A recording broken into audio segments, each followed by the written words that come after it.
This week I came back to Washington with the idea of trying to give President Trump a chance, an open mind, hold my tongue a bit. It's been difficult, and it'll get more difficult, it appears. I first got inspired to get in government because of John Kennedy. I knew every single one of John Kennedy's cabinet members. They were referred to in a book as the best and the brightest. And that's what we used to have in our cabinet in the United States of America. We're the best and the brightest.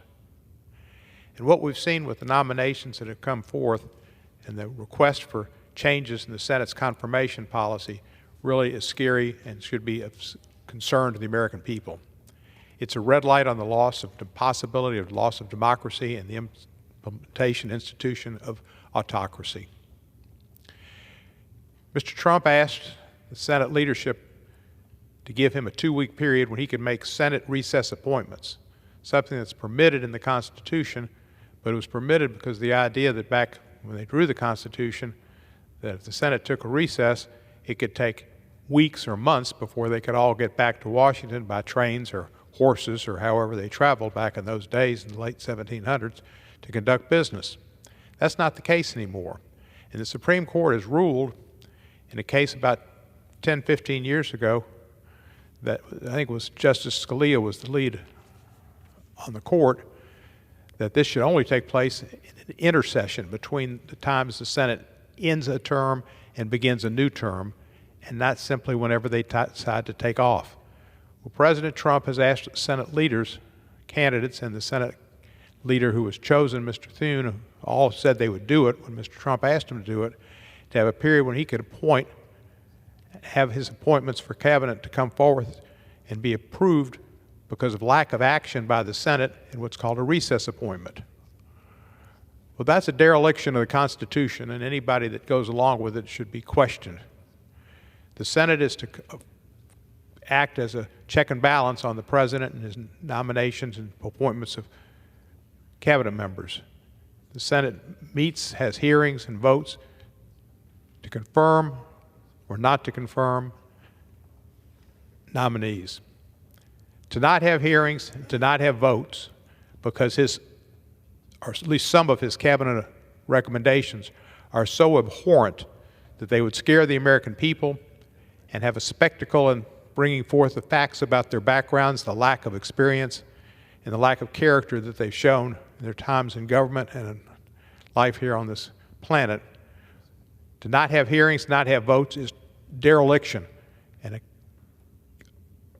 offense to the Constitution that has the Senate as a check and balance before nominees are approved.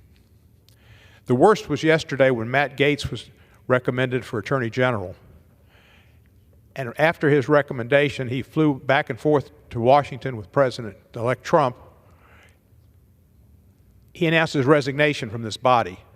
And by so doing, he thwarted an ethics investigation that's been going on in the House Ethics Committee concerning alleged conduct that he'd had with a 17-year-old girl, sexual conduct, his involvement in activities in using illegal drugs, use of his congressional powers for the benefit of people illegally, use of campaign funds for personal activities, and other offenses that would call for the expulsion of a person from this House.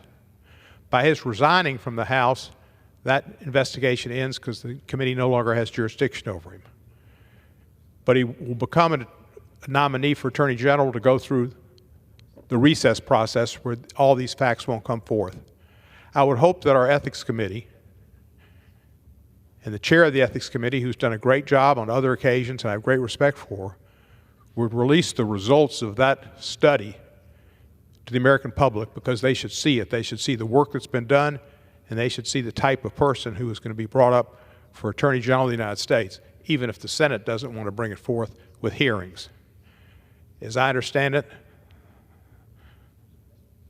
the report would be eye-opening and extremely damaging and should be released to the American public. They have a right to see it.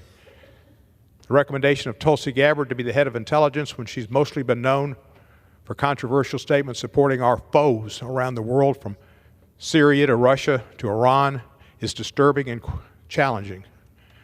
And the suggestion that the Department of Defense should be led by the host of Fox and Friends on weekends as his main contribution to society is scary to our soldiers who need the best and brightest at the helm.